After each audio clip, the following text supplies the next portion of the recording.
Assalamualaikum warahmatullahi wabarakatuh.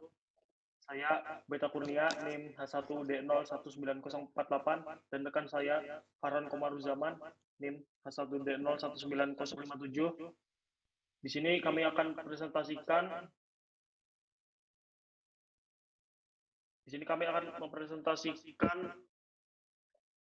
mata kuliah logika Fazi yang berjudul Metode Sukamoto dalam Penentuan Gizi untuk Ibu Hamil tanpa Memperhatikan Usia Kandungan. Lanjut. Latar belakang.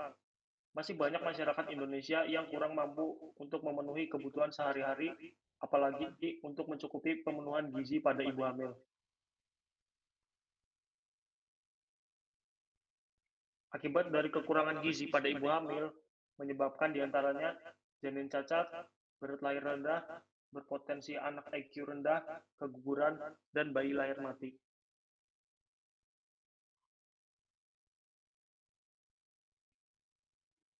Ciri-ciri ibu hamil yang kekurangan gizi diantaranya badan mudah lesu, nafsu makan tidak baik, tidak bersemangat, berat badan tidak normal, mudah tersinggung, buang air besar tidak lancar, stres dan selalu sakit kepala, bibir kering dan pecah-pecah, suka mengantuk, gusi sering mendalami pendarahan. Lanjut.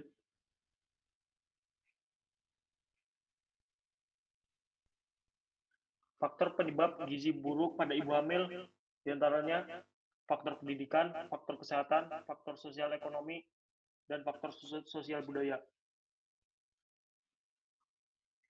Lanjut, Han. Rumusan masalah. Bagaimana melakukan perhitungan kalori ibu hamil menggunakan metode Sukamoto? Tujuan, untuk mengetahui perhitungan kalori ibu hamil menggunakan metode Sukamoto. Model kasus. Akan menghitung besaran gizi yang akan diberikan pada ibu hamil sebanyak 30 orang dengan nilai usia, berat badan, dan tinggi badan, tanpa memperhatikan usia kandungan ibu hamil. Klasifikasi. Klasifikasi berat badan, tinggi badan, dan umur. Ada seperti di tabel.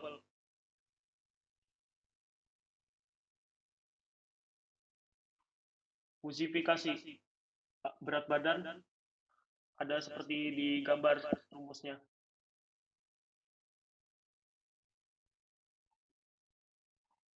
Tinggi badan ya sama, ada seperti di gambar rumusnya.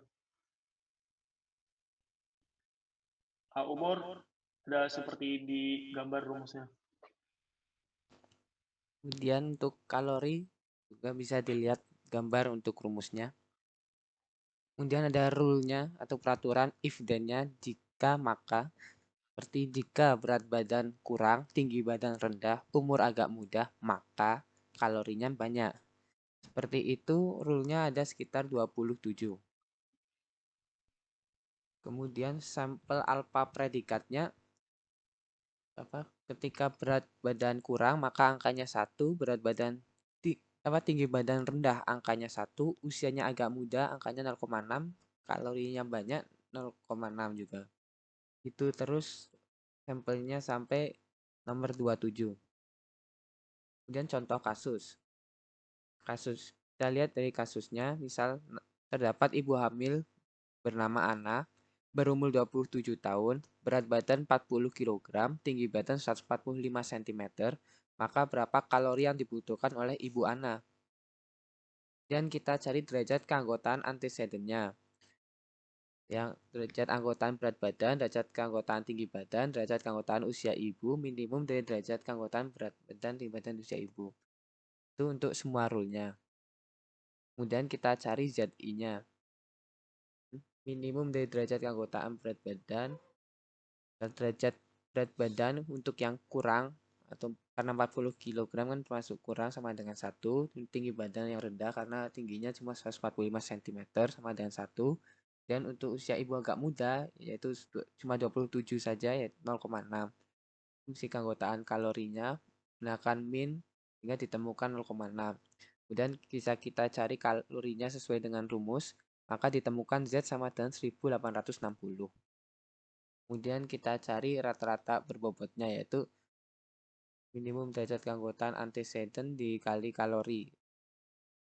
Dan kita masukkan rumus menjadi kalori ibu hamil, sehingga seorang ibu hamil bernama Anna, berumur 27 tahun, berat badan 40 kg, tinggi badan 145 cm, membutuhkan kalori sebanyak 1.860 kilokalori.